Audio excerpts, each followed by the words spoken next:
Good morning. It's a beautiful spring morning here. No wind, amazing. But I was looking for something unrelated down in the shed where I've got boxes that have followed me around for years of big plastic tubs of remnants of, past lives, etc., as you have. And they're in our big kind of country shed that's full of dust, but they're in these big snap lock kind of airtight containers. And because the kids haven't been here, I went down and was looking for things and came across all of this stuff that I had forgotten I had, or I'd forgotten I had. I knew probably it was there somewhere, but just with having young children, I haven't seen it in years and years and years. So I wanted to show you, because this is a bit of a trip down memory lane, and it has made this full circle connection moment of why I love some of the things I love. And it's bizarre to get that. I don't know how to really describe it. It is, it's a feeling of, oh, okay, well, there's a long history behind this, and that makes so much sense why I like the colors I do, or the fabrics I do, or why I'm drawn to the florals. And it's crazy. I've mentioned my grandmother in brief in a very early video, and things of hers have come out. So in this box, so I don't even know, where do I start? So I found this box, and it had a lot of the stuff that she had given me that I put away for safekeeping. And I have not sewed in the last few years because I've had children. It's been obviously a very, very, very busy life, having 3 children in 3 years. That takes up the majority of my life, and I've just gotten back into sewing and my creative pursuits. I've talked about before, I was a milliner when I lived in London. I trained, I don't know actually if I've mentioned that. I trained professionally under a very esteemed working milliner in London, who had a 30-year career with Vivienne Westwood being one of her lead designers of her millinery, or her lead designer. And I found all this stuff. I could still address to my old London address. This beautiful wadding, it's like a wool wadding for hats. So I brought some of it out to show you, because it's really fascinating the way that this is now weaving into my life here back again. And it's just really bizarre. So these are the labels from my old business where I used to sell my hats and my bridal veils, and used to use a lot of reclaimed textiles even then. And it never even occurred to me that it is all interconnected. And it was so funny because I went away at the weekend, and a girlfriend said to me, she's recently been diagnosed with ADHD, and she's like, it's so funny, after my whole life makes sense now why I've done the things I've done, or how I act, or why I respond to certain things, why I don't respond to other things. And it's a different situation, but I feel a bit similar to me. Like, I feel now this DNA essence coming through the generations of into why I love sewing. My mum isn't a sewer, and her mum wasn't a sewer. It's come through my father's side, and this is my grandma that I've talked about. And I've now, I went, oh, I've got that dress in the cupboard, and it's just bizarre. So I want to tell you, I'm sorry I'm rambling, because it's so exciting, and it's just I feel so special to still have this stuff after so many moves. I grew up in the one house, my parents still live in that house, that they've had for 42 years. I moved away to London when I was 25, and since then I've lived in about 13 houses. And I actually love moving. But moving is a pain in the ass also, and takes a lot of stuff. You kind of, just accumulate a lot of crap. this is the stuff that you unbox and go, oh my God, I'm so glad I kept this. This is really meaningful, because there is so much junk that you do keep that you don't need. So I am really glad that this came out. So what I'm starting with, I opened this box. I was looking for something completely different. I opened this box and I found all of this stuff just shoved in from pre-London days and sewing paraphernalia. So I'm going to start with this because this is how it all ties back to my grandmother, and I feel like she's coming through. So what I wanted to show you, I talked about her earlier with the purple hair. So this is a photo. I've had it, I have it in my house, and that is her. My eldest son is actually named after her husband, and this was at a party. She was a mad socializer, and she always held these huge parties. So that was up at where she lived in the country. So, and I used to go up and visit her and stay at holidays all the time, and she would sew, and she made everything that she wore. And yeah, I just love, anyway, you can kind of see her mauve hair there. And, you know, we laugh and say, oh, she had purple hair, she was addicted to floral. But then this actually proves, this is a photo of me in her bedroom that she shared with her husband. And he, what an amazing man, because he let her have fuchsia pink carpet and that wallpaper. And it's a very, very, very faded photo, but the actual room was brighter, obviously, than this. So that is me when I used to go and stay at her house. I was probably bit more than 2. So you can actually look at the floral bin. Like, it just, that is carpet that was in her entire room, pink. Yeah, it's insane. So this, when I say like her love of pink and floral and purple and mauve runs deep, like it was in her DNA. She lived it. So I feel like she had 3 sons, like me, and so I was the first grandchild and I was a girl. So she and I had a very special bond. She imparted all of the things that she loved on with me. So, and she gave me a lot of things before she declined, and she lived to 96. She only died about 6.5 years ago when I was pregnant with my first son, which is then why we named our son in honor of her husband.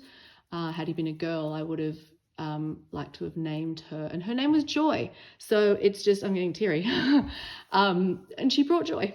And she's very, very, very special to me. So, but more than that, she was the most incredible maker. She came from a very troubled, well, not troubled, but a very difficult childhood. Her mother died in childbirth when she was 11, having her 7th sibling. So altogether there was 8 siblings, but her mother died and that child died in childbirth, and the 7 remaining siblings, their father was not able to look after them altogether, and they were all split up and given to aunts and uncles and family friends and distant relatives, and she never saw her siblings again.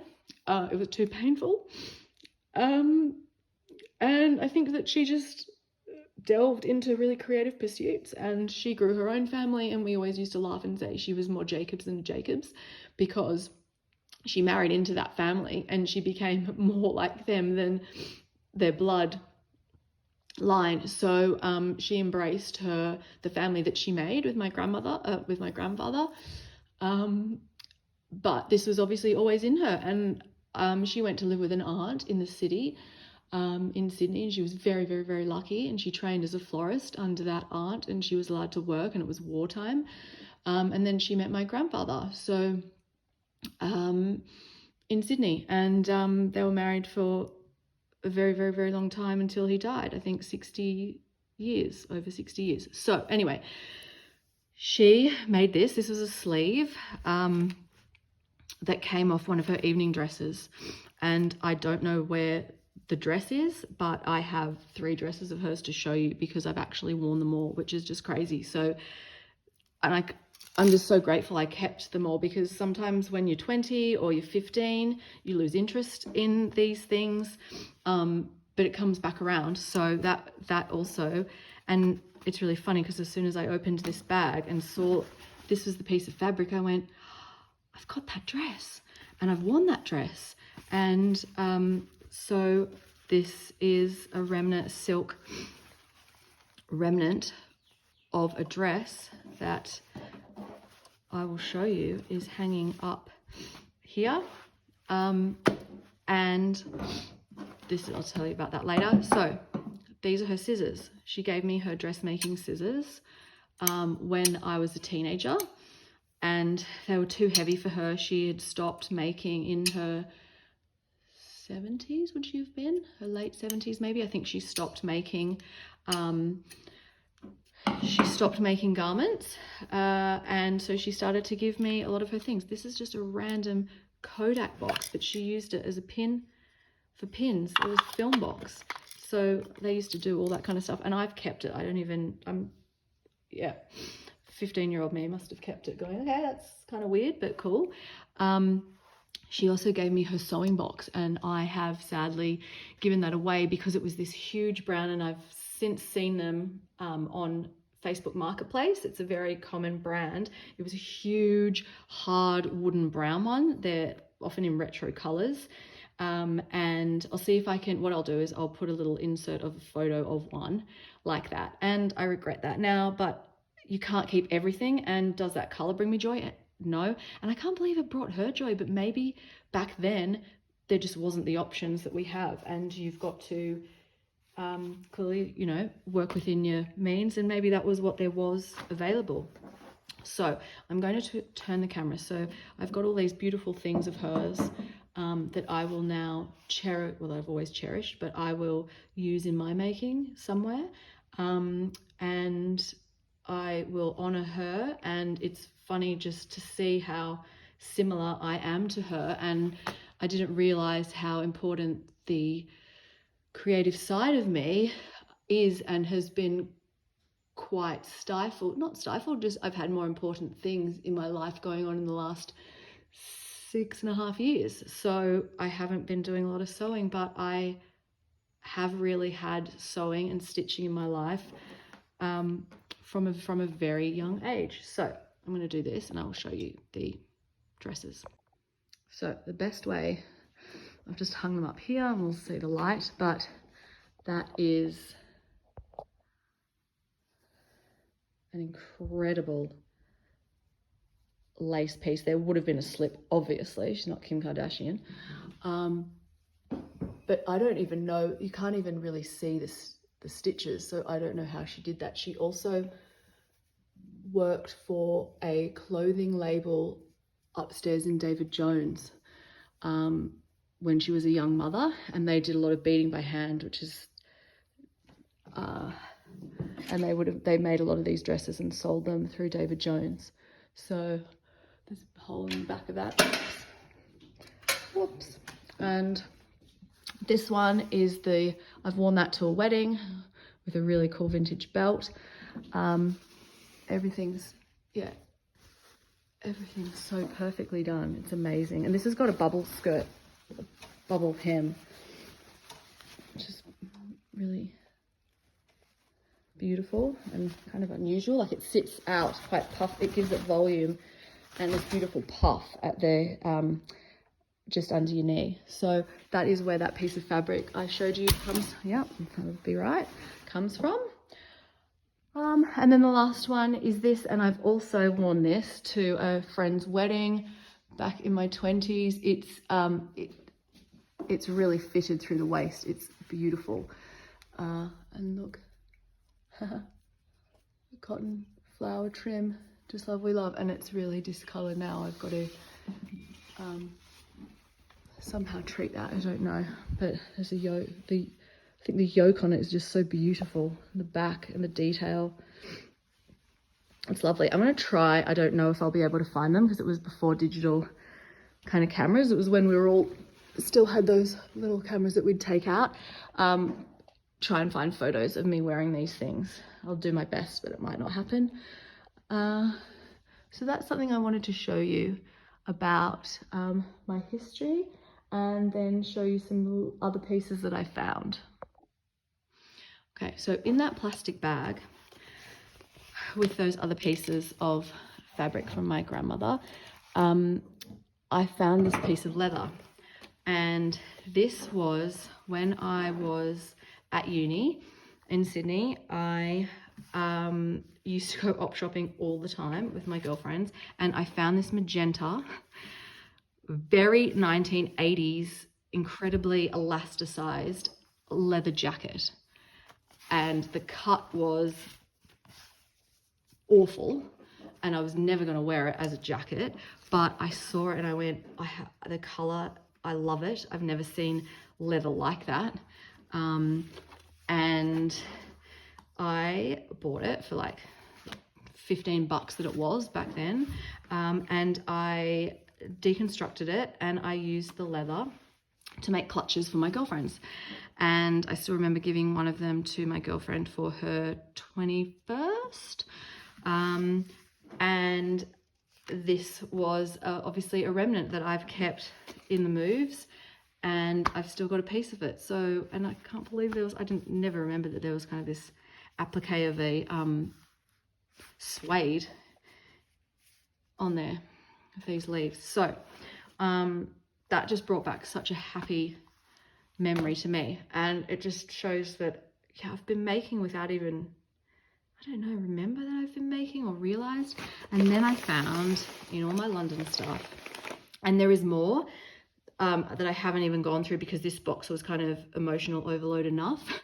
And there are a lot of beads from my grandmother, and actually in the workroom that they used to have, my great aunt, my grandfather's, one of his cousins worked with them and worked with her, and they were very good friends. She was also a worker in the workroom, and we've got boxes she's given me. I remember in my 20s going around and picking them up from her garage, boxes and boxes of crystal beads from Czechoslovakia that haven't even been opened, in the most beautiful cardboard boxes with paper and everything. And there's more than I will ever use in a lifetime. So I'm formulating an idea of how I can share some of them with you guys.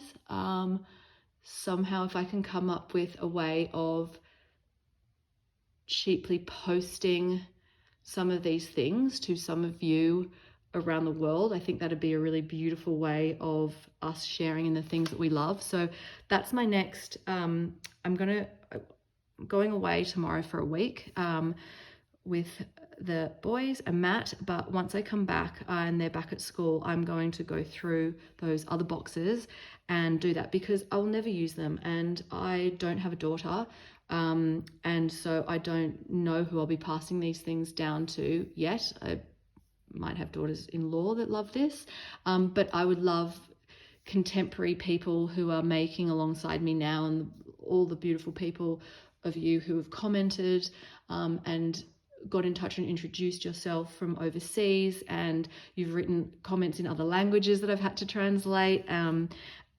You're the people, you're my people, and you appreciate this stuff, and you would have it in your house and move it from house to house, and you're the people that I want to have some of this. So I think if there's some way of dividing little bits and putting, you know, a little joy parcel somewhere, and it goes around a bit like an old-fashioned chain mail that we had in the 80s, without the threats of like your whole life will come undone and, you know, you will die in 3 days if you do not send this to 17 people. That worked for a while, didn't it? That was, yeah, we were all living in impending doom. Something like that. That's kind of what I've got in my head. So leave that with me to ruminate on, and I would love to share some of that with you. I think that half of the reason, you know, a big part of this is when you find like-minded people and you know that they love it as much as you do, you want to share that with them. This is still in the bag from London, from an amazing fabric and material and antique dealer in the West End. I haven't even opened it in the years. How many years have I been back? 42, I think I got back at 30. So I've been back for 13 years. Wow, okay. And I used to go around with the girls that I lived with and go to we used to go antique shopping and go down the countryside, go down to Rye, which was a really beautiful town that we loved going to the op shops in. They just seem to have such different stuff, but that's beautiful. I can already think of so many things to go with that. And some of these things, that's not, I don't know where that came from. That's not vintage. Wow, that's incredible. That's amazing. So maybe that's something that we could, wow, oh my goodness. So I used to make this. I'm in the process of restarting my website because I haven't had time to do it in the last few years. When I moved home, I did a lot of bridal work because that was the market for millinery work back here. It wasn't so much formal occasional hats like there are in England. So in England, it was a much different market. I was making a lot of, sorry, my phone died and I don't know exactly when it cut out. But I think I was saying I was doing a lot of hats for occasional events over in England, like Mother of the Bride, people that would go to weddings, like baptisms, Easter services. So anyway, when I came back home, I was doing a lot more bridal stuff, but I always was drawn to the lace and would often have little bits and pieces that I would put in my millinery work. That is so soft and so beautiful.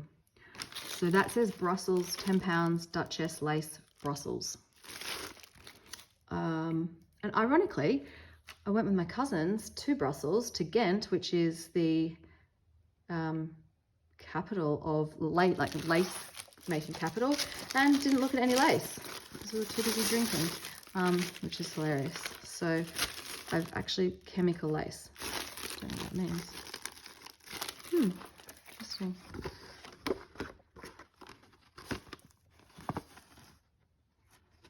That's beautiful. My goodness. What am I going to do with this all? This is a piece I wanted to... so yeah, so goodness me. Oh, wow. Okay. I'll just move this so you can see it on the table. A collar, a baby yoke for a dress. Pretty handmade lace collar. Wow. I'm going to put that on. Wouldn't that look amazing? Okay, that's going to go on a garment because I have been starting garment sewing again. And it's been really lovely getting back into it. So this is sparking so many creative ideas right now. I'm loving that. I can't believe it's been out of my life for so long. This 5 pounds, okay. Brussels, low something lace applique to something lace circa 1900. Wow, it's 125 years old, man. That's stunning. I can see that down the back of one of my blanket coats over the top of running down the back. That would just be incredible, wouldn't it? And then all these little, I've actually starched that for something I was doing, must have, and it's ripped. So I might try and put it in water, see what happens, and get it soft again. just like 1.5 yards of Edwardian black lace. So what's that, before 1900? Again, same era. So all this must be from the same era. I can't see what, duet, fine, epoch, yeah. Okay, 1900. 3 meters, 3.92 meters, 18 euro. Oh, I also used to go to the flea market in Paris. It was called like Marché de Puces, like literally market of fleas. And they would have really cool stuff. I remember going on the Eurostar over there and just coming back with the most amazing hat box full of stuff. So that must have been something I bought, because these are all in pounds. So they, that's beautiful. Wow, my goodness, stained, but I wonder if you could color that, you could watercolor that. So that's just a little bit. There's gonna be, oh look, that's something else that came out of the box. How to make and finish hand finished French flowers.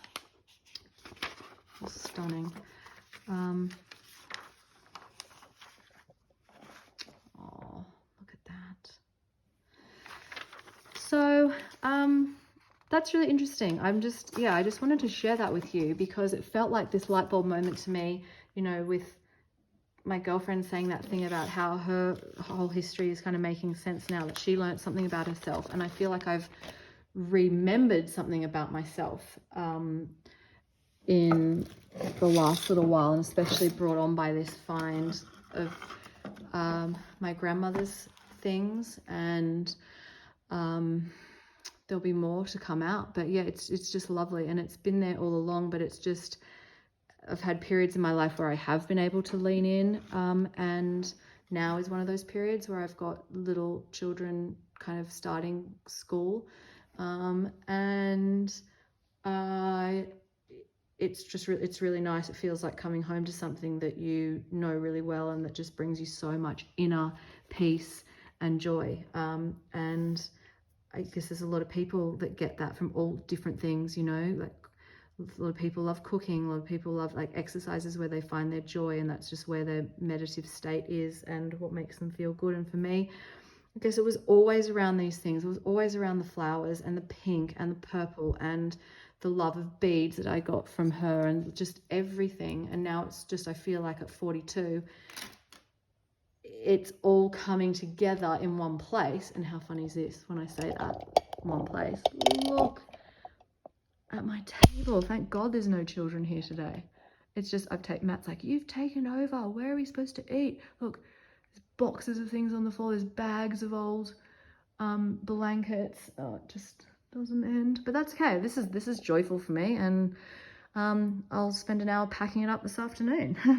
But Fleur Woods really kind of reignited it 2 years ago when I did that embroidery course, and I feel like that it was a dormancy, and that really started the awakening of this creative pursuit, and this little side of myself, besides from being a mum, besides from being a wife, besides from all the things you need to do, being a daughter and a friend, and trying to start a business, trying to work, you know, being a what I do with the Art Society. This is something for me. So I hope that brings you a little bit of joy today to see that, because I know that you are the kind of people that appreciate it. And I hope your day is going really well. And let me know if you've ever found stuff like that you've put away and remembered and unboxed, and then just it's brought back these floods of memories. So I'd love to hear if you've had a similar experience. Anyway, have a great day. I will speak to you later. Okay, I'm down in the shed. I've got old hat blocks up there and all sorts of things, but I've found some of the beads I was talking about, and I'm not gonna use them. This is made in Czechoslovakia, and they're these beautiful bronze. They're so heavy, so I don't know how I'm gonna post these. There's strands of those, probably about 5 millimeters across. They sit flat on one side. So there's those, if anyone would like some of those. And there is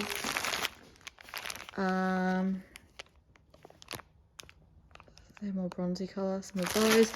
They must all be glass. There's bigger ones like that. That's really heavy. Black. Then there's all of these ones. These are pearls. I thought they were diamantes or something, but there's all these pearls made. I found my grandmother made that and gave me that. It's a pin cushion. I haven't seen that used. Those were actually her pins. I remember using those when I went up. And these are plastic pearls made in Japan, and they're probably 1 centimeter wide each. So there's 2, 3, 4, 5, 6 packets of those in there if anyone would like some. Oh God, what are they? Same, 14 millimeter. 1. Okay, maybe they are. Rope pearls, 10 millimeter. So they're the same as those, and there's even slightly larger ones. 14. Shouldn't do this by hand, should I? Should have this set up. And then, okay, same thing, made in Japan. These are a slightly different shape. They've almost got flat. They've almost got flat sides. So there's some like that as well.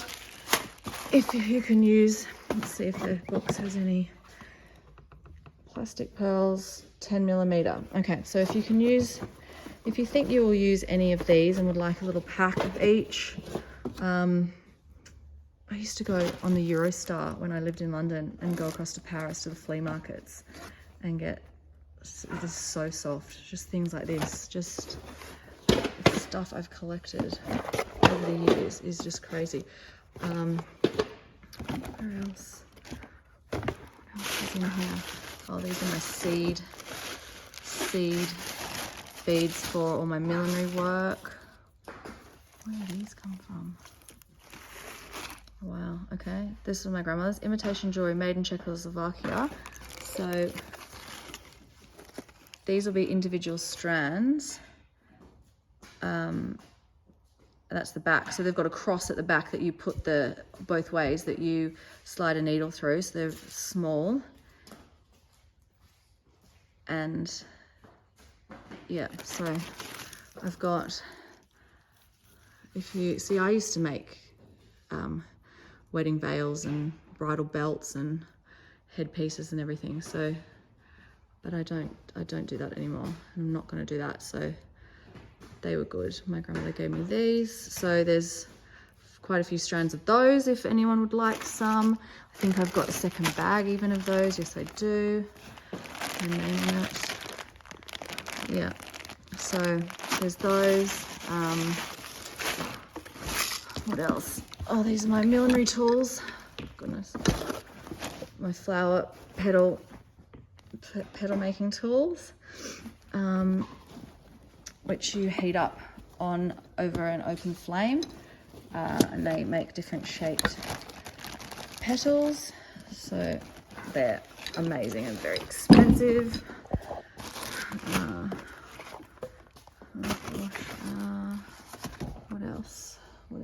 What else? Let me see. I'll do this with 2 hands because I think that's like imitation stuff. Hang on one sec. Guys, this is just one of the boxes that I was talking about before, about my grandmother's and beads and crystals. So I just found one. There are many of these like this, but I'll show you. Look how beautiful. Look. So made in Austria. Some of them are made in Czechoslovakia. These are all numbered. I don't know if you can see that. It's very faint.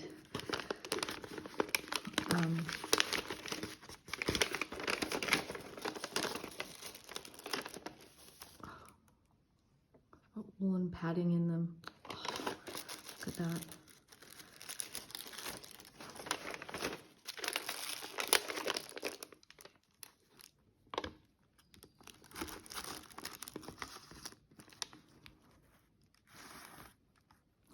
So Austrian crystal.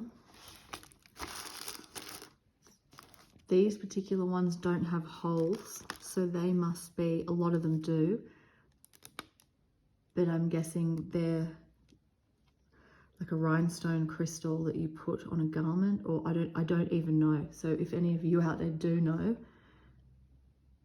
and have a use for some, I'll count how many's in each pack, but I'm guessing there's probably 50 in each pack of these.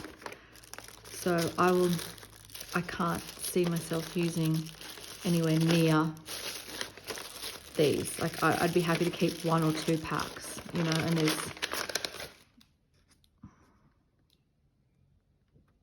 there's probably 60 packs here at least. So, and there's more in the shed. So if any of you out there would like 1 or 2 of these sent to you in the mail, I'm happy to do that so that they get used, because in 10 years time, I don't want to still be sitting with them here in a garage, not being used, not being circulated, not being loved and appreciated for what there's obviously gone a lot of work that's gone into making these, and a beautiful, you know, artisan specialty craft, and I'd love that to be shared. So have a think about it. In the next video, I've got to go down to the shed on a day when the boys are at school, so I'll do that and go through some of the other ones. But if you can use any of these in your making, can you find me on Instagram? I'm still a missy.made.this, so it's a similar handle, and please get in touch with me and send me a message and I'll post them to you. I don't mind about covering the postage. It's not for that. It's just, it's a pay it forward thing that I want to do, so that the memory of my grandmother lives on, and all of these things that she saved, you know, that she found so special, get used. So please reach out. That would be great, and that brings my heart happiness if I feel like they can be spread around the world and brought into other people's making and other people's craft and artisan journeys. So that would be, yeah, that would be something that would make me happy. Anyway, I will, let's see how it goes. I'll hear from you soon.